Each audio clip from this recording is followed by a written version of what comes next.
Good evening, Chag Sameach to everybody. We're into the holiday of Chanukah, and to the best of my recollection, the Parshat Hashavua, the weekly portion of the Torah that is read, will always be Miketz. Will always, this Parsha of this weekly portion that is known as Miketz will always be read during the Chanukah holiday. As we know, and as we have studied before, 99% of all occurrences and all matters that take place in our universe have already been predestined. As scientists agree, tomorrow is already known today. They only have a little problem. If that is so certain, then why doesn't everybody remember what was yesterday? And why doesn't always everyone know what is tomorrow?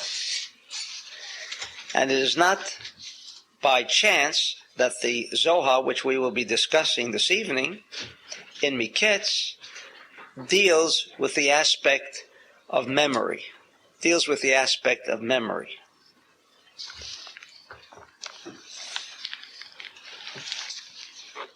At the end of last week's weekly reading, it said that when Joseph was in the pit, in jail, in a dungeon, and in chapter 40 of Genesis,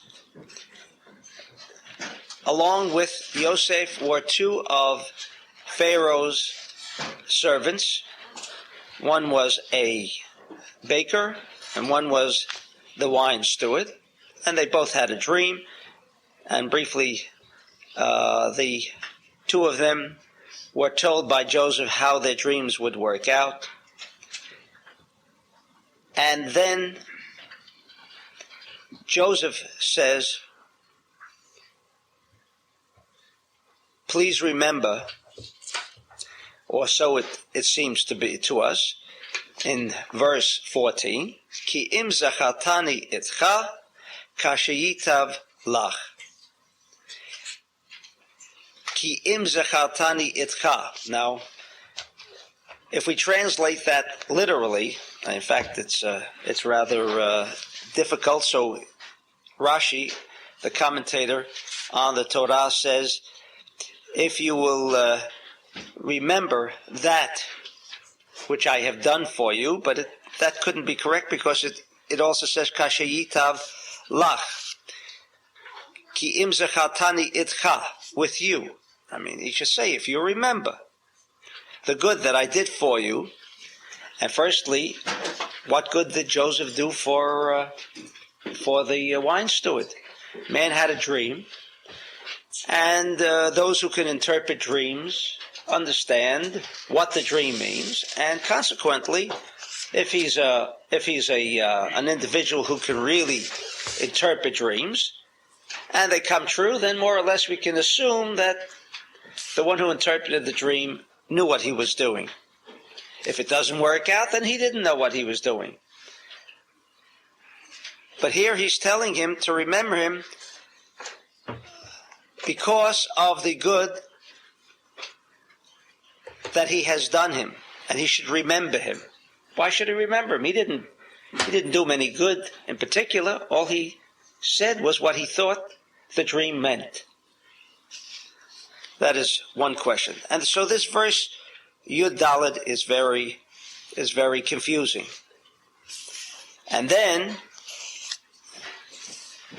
when it says that the wine steward and the dream came true just as Joseph had interpreted the dreams of both the baker and the wine steward, and then it says the wine steward who lived did not remember him, and of course the baker wouldn't remember because they had already hung the baker, so he wasn't available for any comment.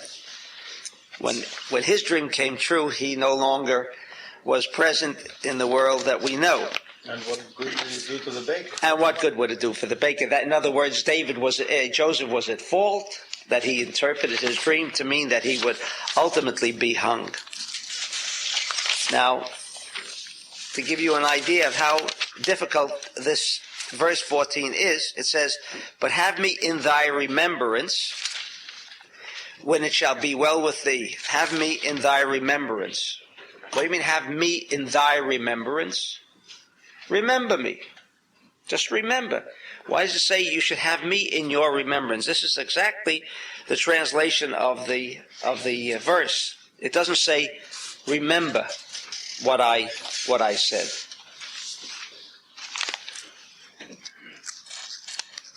But in any event, it says that he forgot. And Rashi goes on to explain, why did he forget? In verse 22 of the last week's portion, Vayeshev, it says, because Joseph depended upon the kindness of this wine steward to remember him, as if he should have prayed to God that he should have him released from prison. And because Joseph placed his trust in the wine steward, therefore he remained there for another 2 years. Now the Zohar is not, and was not too happy with that kind of interpretation for the obvious reason that I shall read and we shall understand. And because, as we know, merely the reading of the Zohar will expand our mind consciousness, so everything that we discuss from the Zohar will be understood on an upper level that we are generally accustomed to. The Zohar. Vahi Miketz. And then it says, and at the end of 2 years, another comment that I should make, it says, Vahi Miketz Shenatayim Yamim. Yamim. Days. And yet we know Shenatayim means 2 years. It was at the end of 2 years. Yamim. There's a word Yamim there. How does the word, years are not days and days are not years. So what does it mean, Yamim? Mayu Miketz. What does it mean at the end? Rabbi Shimon Amar, Hu Makom She'ein Bo Zchira. The word Miketz means where there is no memory. It is that place that exists within us. In other words, it seems to be a consciousness. It seems to be a force within us, like a little bank that stores information but does not permit that information to be revealed. Because obviously, once we come in contact with a certain amount of information, we have absorbed that information, we placed it into our mind computer, and yet when we ask for a recall, when we ask to tap into that same consciousness, we find a blank, like the computer went bad. But it really isn't. I can't say it went bad because we're still functioning, and yet we, for whatever reason, we can't seem to grasp it. And the Zohar answers, Zehu Ketz Shel Smol. It means the end, which always means left. Now, I'm just reading the Zohar because we want to make the connection with the Zohar itself before we get into the interpretation. Maya Tam, what is the reason for this? Mishum shekatuv ki im zachatani itcha kashe yitav lach. Umakshe. And the Zohar asks a question. V'chi rui zel Yosef hasadik sheyomar ki im zachatani itcha? Is it proper that Yosef HaTzadik should place his trust and confidence in the wine steward? We are discussing Yosef HaTzadik. You might ask that, well, maybe he wasn't Yosef HaTzadik as yet. Maybe it was after he had come out of prison that he then became Yosef HaTzadik. But that is not what the Zohar considers, because on page 10 of Parshat Miketz, it says the following in the Zohar: Yosef haya etzev ba'atzvut ruach, ba'atzvat lev, machmat shehaya asur shama. Joseph was in a very depressed state. Joseph was in a very depressed state. Talking about Joseph. For those of you not familiar with the fact that Joseph was a chariot of Yesod. In other words, he was not only a human being as we are, but in addition to his physical corporeal level of consciousness, he was also a chariot, meaning that his realm of consciousness was a revealed and open-minded state of reality. In other words, we live in illusion most of the times. We do not connect to that internal 99% of reality, because that is the level of Zeir Anpin, and that's why we pray, we do other mitzvot, for no other reason, that we can connect with the world of illusion, and therefore time, space, and motion ceases to exist for us. In other words, when I asked the question, if tomorrow is known today, as scientists also agree, then why don't we see tomorrow? The answer is, those who are connected to Zeir Anpin do see tomorrow, do see the next day, as the prophets. Now, it wasn't only reserved for prophets, says the Zohar, it is reserved for every single individual who can rise above that level of illusion, because illusion means time, space, and motion, and if one can adjust himself and condition himself to rise above that 1% illusionary reality, then he is connected to the world of reality where time, space, and motion does not exist. In other words, I don't have to do something today and wake up tomorrow and say, now why did I do something as stupid as that? And that we're all not stupid, and certainly we don't admit to being stupid, then how come we do so many foolish things throughout our life? It is only afterthoughts that we begin to recognize the mistakes we made. But why couldn't we recognize those mistakes as they were happening? Because, says the Zohar, we are not connected, for the most part, to the world of reality where time, space, and motion does not exist. Therefore, the Zohar says here that Joseph was in a depressed state. A depressed state means what? When does a person go into depression? When he feels a lack. One who feels or has fulfillment has no place, or depression has no place within his life. Depressed means like a depressed tire. The air goes out. The thing that keeps this alive went out. So when someone is depressed, it means that the light, the fulfillment, that energy that is so vital to keep the individual moving has become depressed, meaning it has not been removed, but has been pressed down. In other words, a vacuum has been created, and a vacuum means time, space, and motion. Then how could Joseph come to a state of depression because he was confined in prison? So those are the two questions that we're dealing with now, amongst the other questions that we raised. Umeshiv, and the Zohar answers, when Joseph observed the dream of the wine steward, it is certainly a dream of remembrance, of memory. And he made a mistake.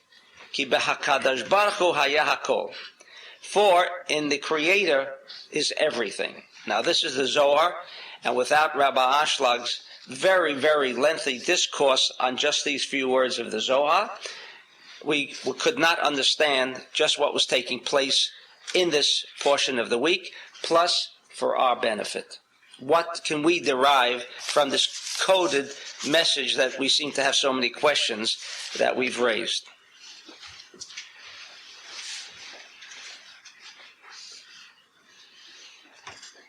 The answer is, says Rabbi Ashlag, that the aspect of remembering or failing to have a recall of information depends, as usual, on one aspect, on whether we are injecting or whether we are tapping the energy of the central column. central column. You've heard so much of the central column, and it is the central column that permits the aspect of free will. The central column is that energy intelligence that makes things move, work, and structure themselves in an orderly fashion. When Joseph was observing this dream of the wine steward, another aspect I wanted to raise here.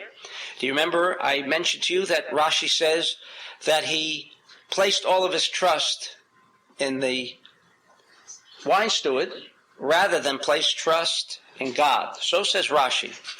Now, as I have mentioned before, and I wish to reiterate that point again, Rashi obviously knew the Kabbalah. However, because Rashi is pshat, meaning it is so undressed, it is so naked, that it is the opposite of sod, which is concealed. And so therefore, the corrupt version of sod, meaning Kabbalah, arose. Why? Sod means concealment, right? And pshat means revealment. Therefore, we have been told over the centuries that we are forbidden to study Kabbalah because that's concealed. Pshat, Talmud, is only where we should address our efforts in study.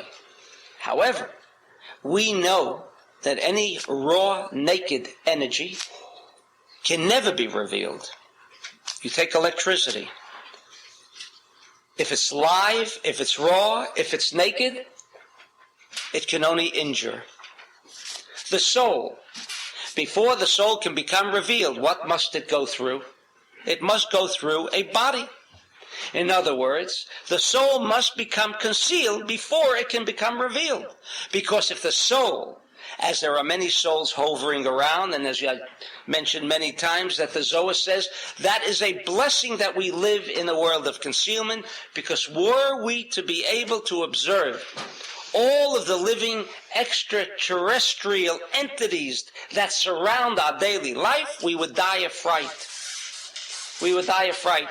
So extraterrestrial entities are not merely those that are somewhere up in another planet, but says the Zohar, they are very much part of our life. In fact, they are the ones that cause us, says the Zohar, to lead us into what we consider to be stupid decisions. We are as smart as we are, as we claim we are. However, we all go through the pitfalls of stupidity.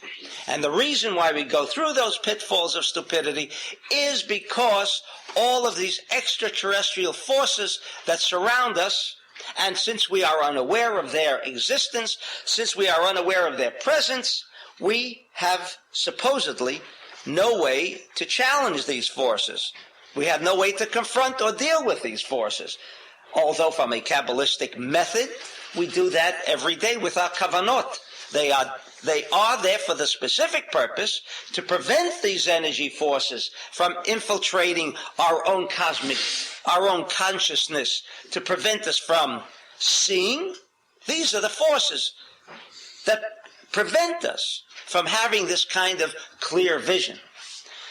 What the Kabbalah does in prayer, as an example, is raise our level of consciousness, meaning we leave that domain where all of these extraterrestrial entities exist. We move up into another level of consciousness, only if you want to do that. Now, if you just pray in the morning without the kavanot of Kabbalah, you remain in that realm, and you have not in any way escaped from that illusionary physical reality of all of these demons and whatever the Zohar calls them. So what is Sod? What is Sod? Sod, on the contrary, as every Kabbalist says, and almost as every great Talmudical scholar of the past has said, that Kabbalah, because it conceals, can only create simple revealment. Nothing that is of a raw, naked energy, like the seed of a tree. If you wouldn't plant that seed in the ground, and it become concealed, and not only become concealed, but it ultimately even disappears, and there is not even any five senses that can detect the existence and presence of the seed, there would be no tree. So, to have revealment, we must have sod. To study the raw naked energy, which is Talmud, which is far more difficult than Kabbalah, and to devote all of our efforts to that raw naked energy would only be a misleading path for anyone seeking some revelation of what the Bible is all about. Therefore, when Rashi says Joseph, because he depended on the Creator, on the wine steward for his salvation, therefore he was punished and remained another 2 years. And we raise the question as the Zohar raises the question. Now, you mean Rashi didn't understand that question? Rashi wouldn't ask of himself? Was he a straight Orthodox Jew? And who he would say, well, whatever it says, that's what it says, and I accept. But Rashi knew the nature of a Jew, and I'm sure Rashi, being with a divine spirit as he was, because he couldn't simply have been in a position to write and commentate as he did, it was an abnormal treatise that he did on the Torah and all of Talmud. Where did he even get the time? Obviously, he must have been involved in an area where time, space, and motion did not exist. Maybe he wrote his old commentary on the Torah, maybe in one night. Because what is time? Time is irrelevant. Most people deal with time as from day to day. Some people, as I mentioned this morning, some people say, oh, the year has gone by so fast.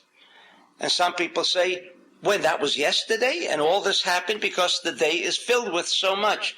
So time is, as the scientist says today, is a variable. It is not a fixed connotation. It is not day. And Rashi knew that too.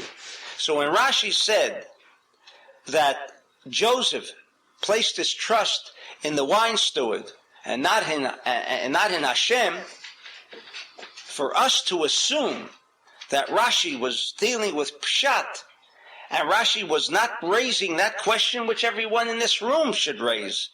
How could Joseph, the one who was a Merkav, the one who was a chariot, place his trust in an illusionary, not even a great master, but who? The wine steward. It is illogical and absolutely a corruption if we are to interpret Rashi as understanding that simple idea. And therefore Rashi, in his commentary, we know is very much pshat and very difficult. There's so much concealed in Rashi. And it's up to the Zohar even. With the Zohar, we then can kind of extract what Rashi's trying to say. The Zohar, being Sod, is so simple. He gets right to the point, much of that which we simple, low human beings would raise, the questions. All right? So we're trying to, and another point that I want to make before we understand what is going on here. Did Joseph actually sin by doing that? What's that? Is that a sin he did by... Did he sin by... The Zohar asks the question and he answers it. We could never entertain that kind of idea. So Joseph didn't sin by asking... Of course not. Of course not. You're talking about a man who had reached the level of consciousness of Yesod. He was totally out of the realm of illusionary reality. There was no illusion. He was dealing with reality. Time, space, and motion did not exist for him.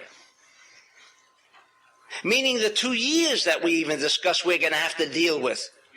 Because we know the Torah is not dealing with time, space, and motion. Is this a document of a divine nature, or is it written by man? If you believe it was written by man, I believe you have a right to accept the literal translation, which is a bunch of garbage. And that's okay too, because there are too many questions we would raise on this literal interpretation. Therefore, we have to assume, as the Zohar says, that it is not a piece of garbage. And he says that. Kash v'tevin. Now, maybe he says it a little nicer. He says it's only a bunch of straw. I said garbage. I don't know if there's much of a difference. In fact, I think straw is worse, because garbage could at least contain some refuse that maybe some poor people can eat from it, from food thrown out. But when you're talking about straw, there's really nothing much you can do with straw. So there's very little purpose. And the Zohar calls the Torah, with its simple pshat interpretation, as straw.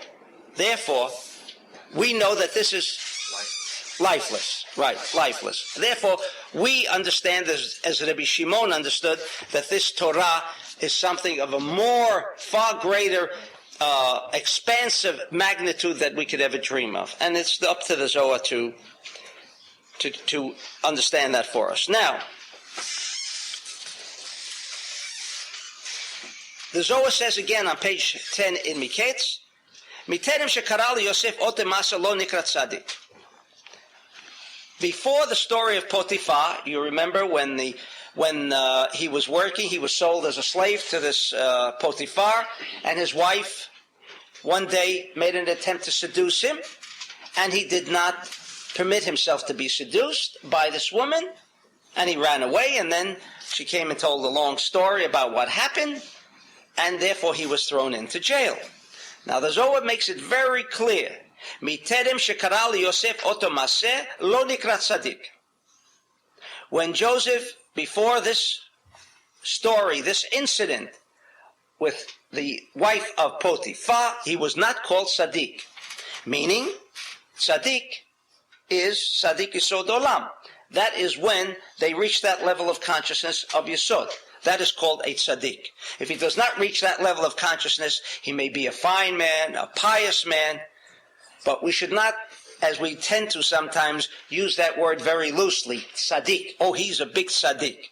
When you can understand that he has achieved the level of consciousness of Yesod, then he has achieved that title, if we want to call it that title of tzaddik. All right? Yosef did not and was not born with that attribute of being a merkav, a chariot to the Sfirat Yesod. Kevin sheshama brit kodesh, in other words, because he did not fall into the trap of the wife of Potiphar, then, and only then, nikrat tzaddik. Then he became a tzaddik. Now, he was thrust into this prison after, so he already was a tzaddik. Now, when we say he was a tzaddik, we are then making the claim, as Rabbi Shimon states, and nobody in fact disagrees with Rabbi Shimon, that when and after the incident with the wife of Potiphar, he achieved that level of consciousness of Yesod, then the Zohar says, how could he have placed his trust in a simple, lowly, illusionary wine steward? All right?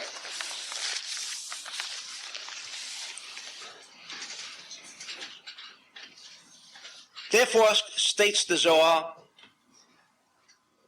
this word of zichatani, which seems to be very confusing, at the end of Vayeshev, what he asked the wine steward, to remember me. To remember me. We also find this word remembering, Zachor et Yom HaShabbat L'Kacho. It says, remember the Shabbat. What do you mean, remember the Shabbat? And keep it holy. Remember it. What does it mean, remember? Keep it holy. But it says Zachor, remember. Remember what? What would we forget? Comes the seventh day, who doesn't remember? The banks are closed, the post office is closed. What is so difficult in remembering the Shabbat? That we have to remember the Shabbat and keep it holy. So, we answered when we discussed the Shabbat, that Zachor, wherever the word Zachor is mentioned, it comes from the word Zachar. In other words, male. And male, briefly stated, is the connotation of positive energy, the force. The force. We know the male is the force of new life. The woman is only, and I wouldn't say only, but she's like Mother Earth. She brings this force, the force of the sperm, into fruition. But the force is transmitted via the male. So the word Zachor or Zachar means energy, an energy force. So just as it means that in Shabbat, we should understand immediately that the moment we come across a word like zichartani, we are dealing with what? An energy force, a positive energy force. That's a clue. That's the cosmic code of the Torah. And I hope you don't ask me again, because I somehow get a vibration that you're asking me, so why does the Torah have to be so confusing? Couldn't it be pshat, simple?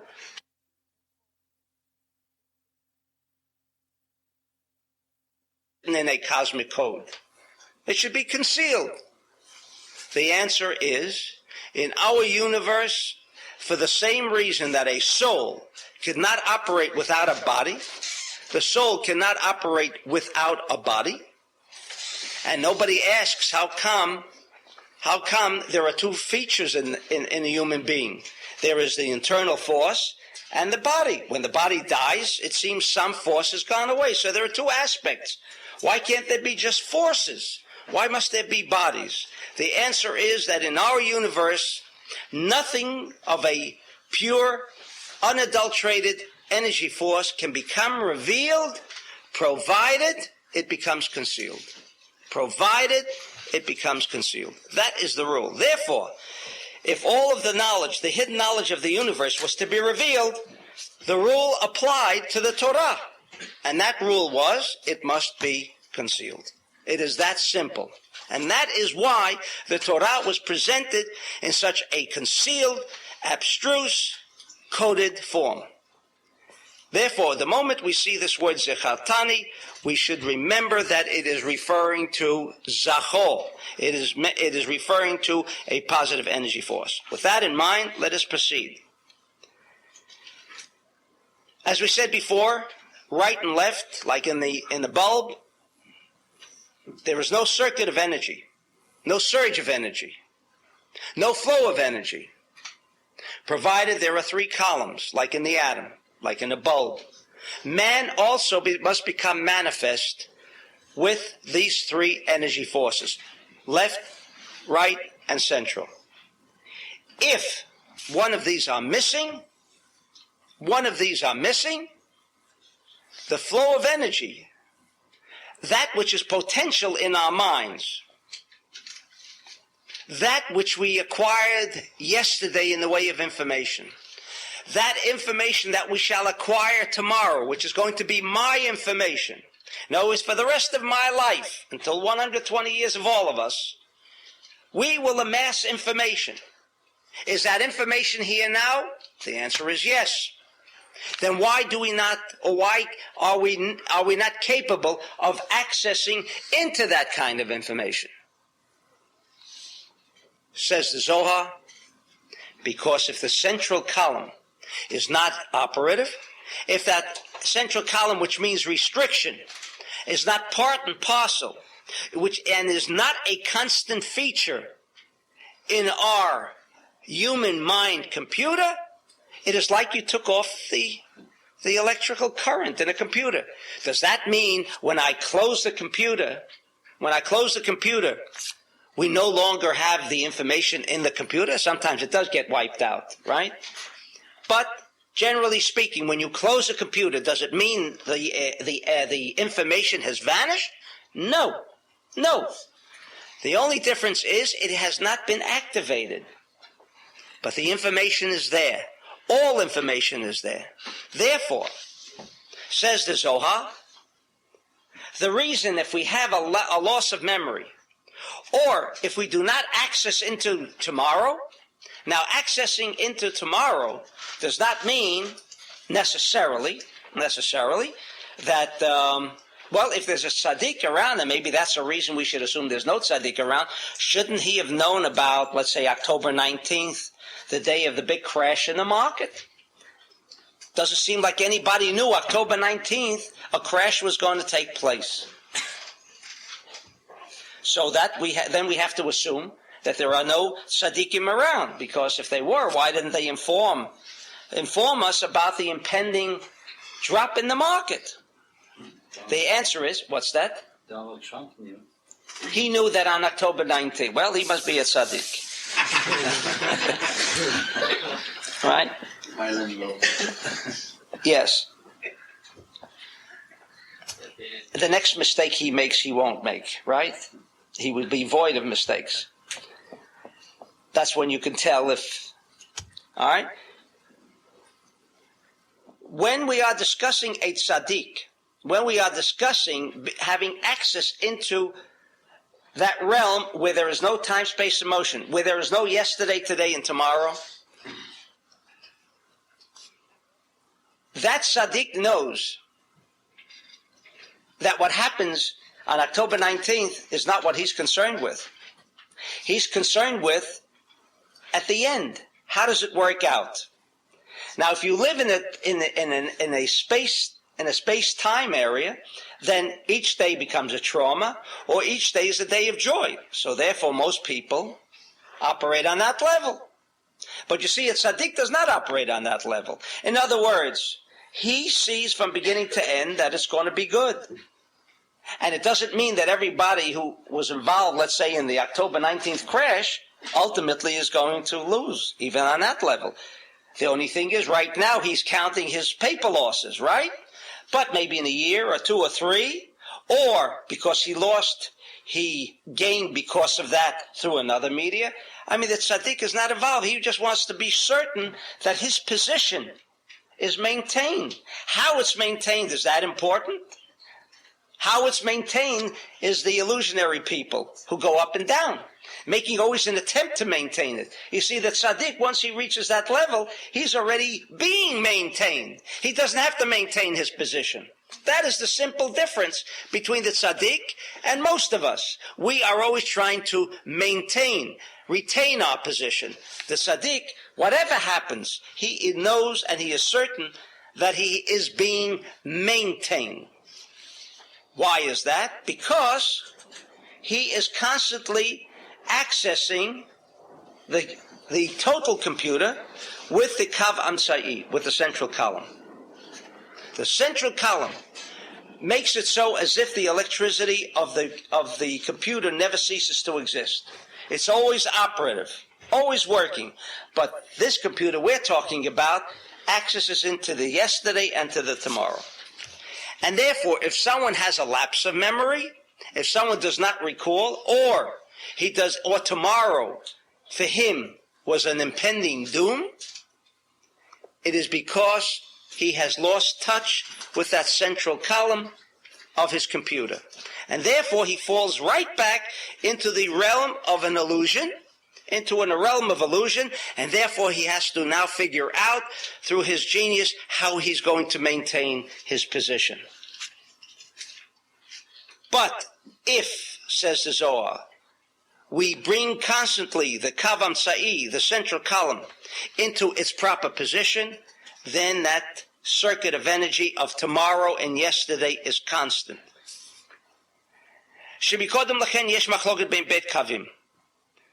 Because when you do not access into that central column, there is a constant battle, whether we are conscious of it or whether we are not conscious of it. And this explains the ups and downs, because there is a battle between two forces within us, two forces within the world, two forces that we may not be even aware of, called right and left. They are two constant forces in this world as they exist in a computer. Two forces, right and left.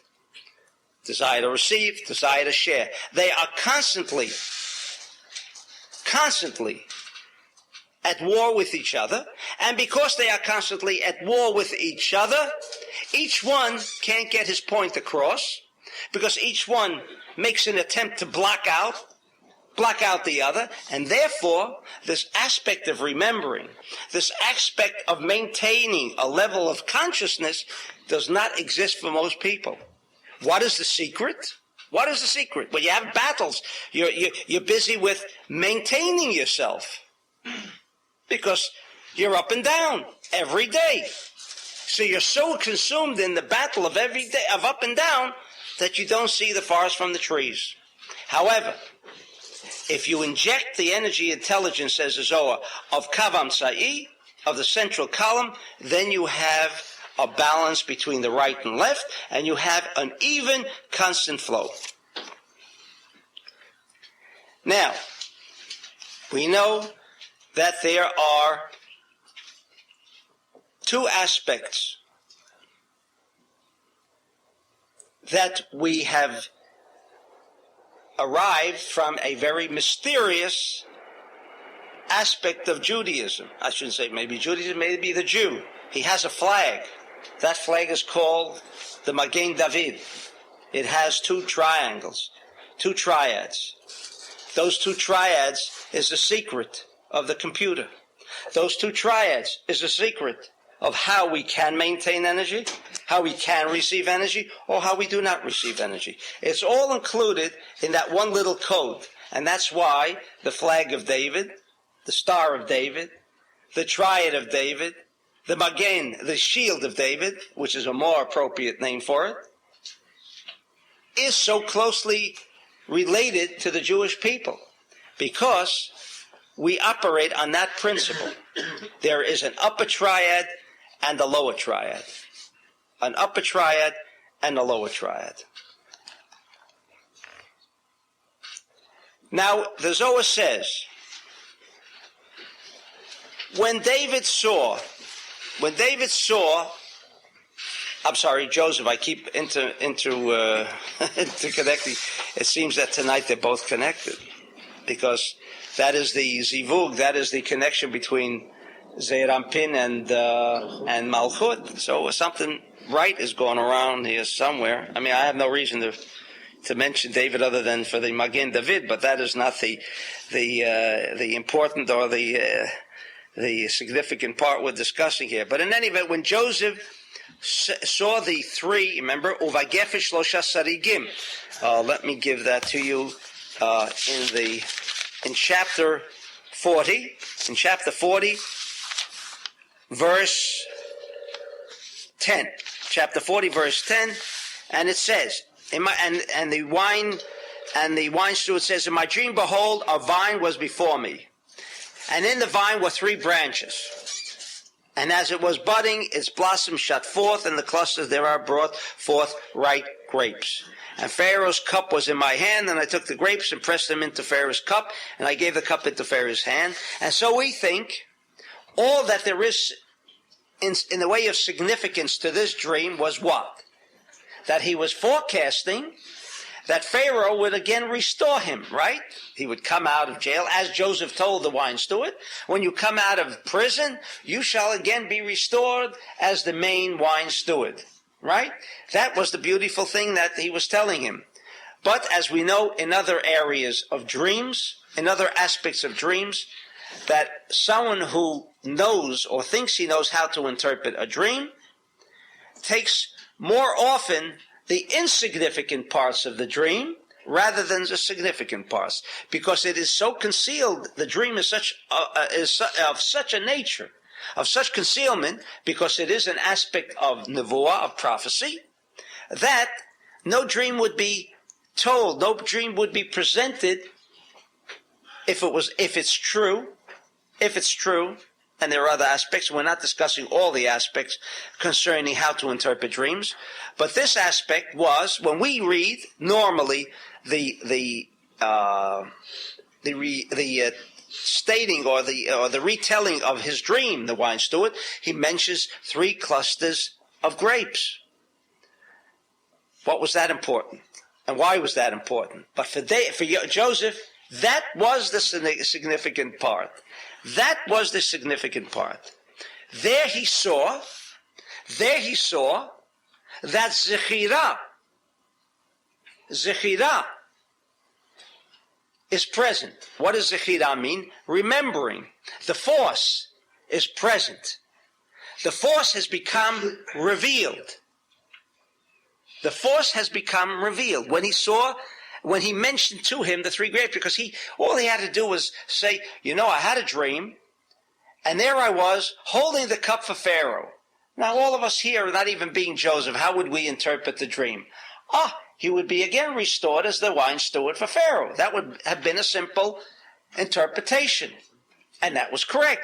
But that's not what Joseph was telling him. I can't get the word David out of the system right now. That exactly was what Joseph saw. That's exactly what he saw. He saw the three branches. When he saw the three branches, then he remembered that the force is present. The force is present. Therefore, when he came, says the Zohar, and I will continue, came in the Stakel Yosef Bechalmei, he says, if there are three, that means that the central column is in place. That means there is a circuit of energy. How did you know that, says the Zohar? Ubigefish Losha Sarigim, because there were three clusters. Meaning, what does the three clusters refer to? To the three columns. Choshav Shekva Yesh Kan is Galud Bet. He thought that both aspects of the Magen David became revealed. Now we know the first triad, the upper triad of the Magen David, of the Shield of David, deals with aspects purely of a potential nature. Briefly stated, in the upper triad, we are dealing on how to establish. An idea comes to an individual. An idea comes to an individual. Now, an idea of establishing a school. Now, the idea is an idea. How to establish that school becomes a manifest idea. How is he sure that this idea will become manifest on a potential level? Is when he says, well, why do I want to make a school? For profit? Or do I want to make a school so I can help others? Or whatever I'm doing in my life, whatever I'm doing, which benefits me, but I'm also doing this for the benefit of others, then on a potential state, if he establishes and injects the energy of the central column, then we know that the Star of David of the upper triad has become established. Then, of course, that's not sufficient. Let's say the easiest example is in building a building. A person has an idea of putting up a building. It's a good venture. Then he thinks of what kind of a building it will be. And then he says, but why am I doing all of this? Is it just for me alone? Or is it that I can also share? So he injects the third column energy, and he has completed the circuit of the upper triad. If you do not complete this kind of circuit in the upper triad, you are doomed for failure, one way or another. But is that all that goes into a building? Is the idea that I have an idea, and I know how the building should look, how tall it should be, how wide it should be, and I inject the third column energy? No, then I have to go still to another aspect called the planning stages. I have to call in an architect. Now, the architect is not sufficient. That architect merely makes plans, so it's still on another level. But it's become more manifest. Now we're going to see something for the first time. In the mind, we do not see it. It's just something that appears as a dream, as an illusion, you might say. So the second part of the triad, or the lower part of the triad, is when things become manifest. Therefore, we always refer to the upper triad as potential and the lower triad as actual. When Joseph saw the three clusters, he assumed that the energy force had become established. Meaning what? Meaning it was now time for him to make an exit. Why? Because since he is the lower triad, he is the central column of the lower triad, and because Joseph was operating on another level, there was no question. Joseph was playing out his part. Because as the Zohar says, the only reason that Joseph was sold, and he was cognizant of that aspect, and therefore had no bitterness to his brother, because he knew that within the realm of the illusion, what a terrible thing. His brother sold him. Terrible thing. But insofar as where he was coming from, that was only something happening in time. He was observing the movie. Yes, he was a participant in the movie, but now he was in the chair observing himself being thrown into a prison, as we said about Rabbi Akiva. When Rabbi Akiva was brought out by the Romans to be tortured to death, All he did was take an out-of-body experience, as the Zohar says. He didn't feel a thing. In fact, to the extent that nothing was really even happening, it was a total illusion. The Romans thought they were torturing him. That's as far as the Zohar extends this kind of thinking, that Rabbi Akiva never suffered other than for the first moment, that he was prepared to take the suffering. He injected the central column. He said, my body would suffer? That doesn't bother me. If that's what I have to do for whatever reason, so that the body should be devoid of a desire to receive for oneself alone, well, okay, the only one feeling the pain would be the body. He accepted it. The minute that happened, he had an out-of-body experience. Nothing even happened.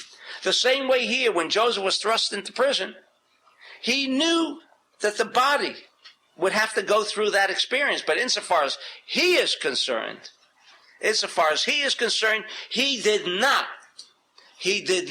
experience this kind of illusionary structure in his life, that one day he's free, and he's the most loved of Jacob's children, and the next minute he's in jail, the next minute he's a king.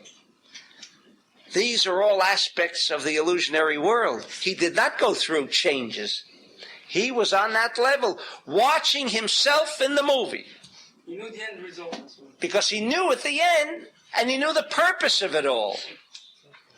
So when you lose money October 19th, but if you know that you're going to double your money June 19th, who will be unhappy today?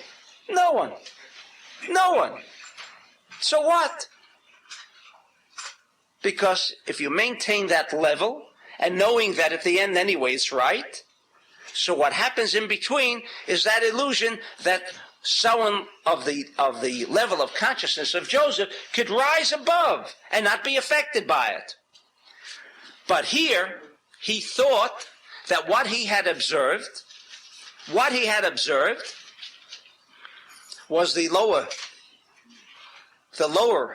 triad.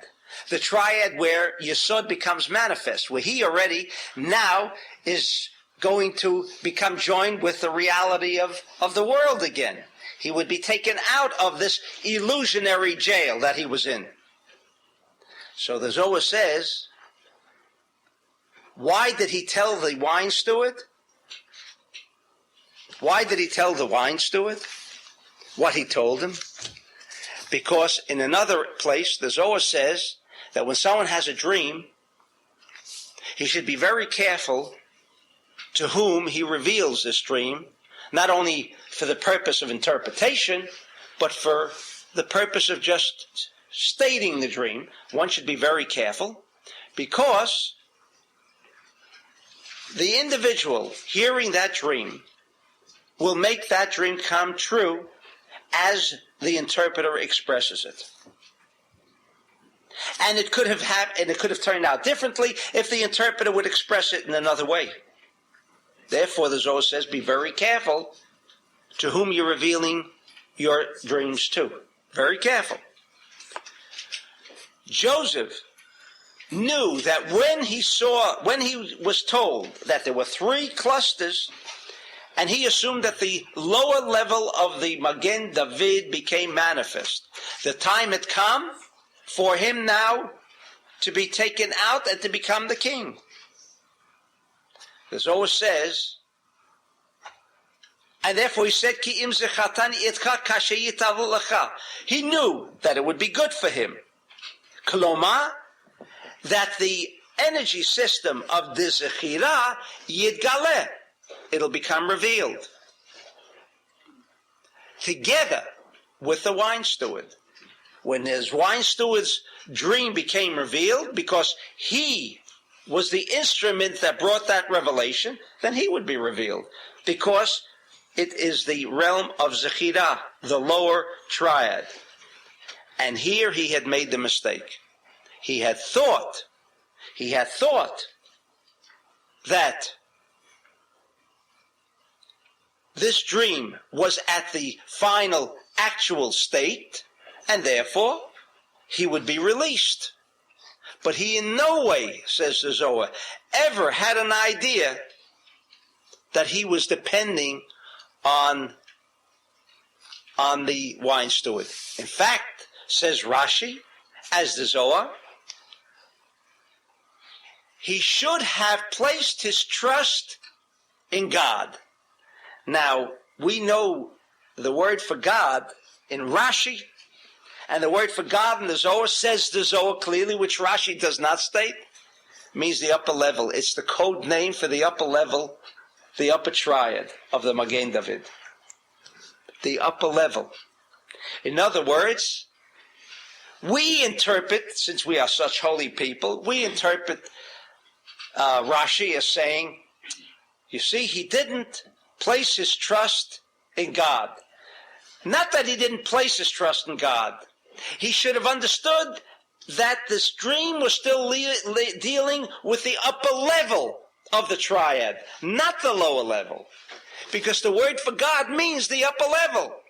Not that it means he just should have placed his trust in God. We're not talking about placing trust in God or the steward.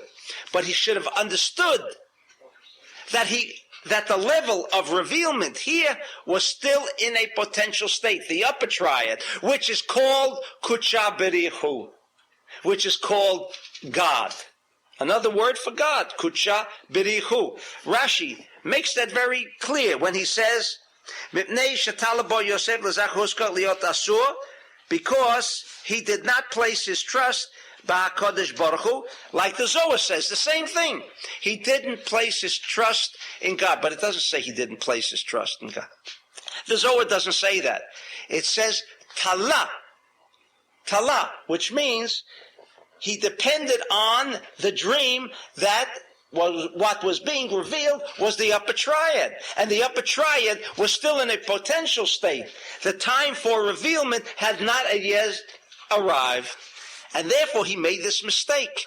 He thought, when he said the word Zechatani, meaning that Zechirah, the word for manifestation, has already arrived, and he made that mistake. But to assume that Joseph, for a moment, placed his trust in the wine steward is ridiculous. It has no meaning, it has no basis if we're dealing with an individual who is a chariot. And we'll have a break here for a minute.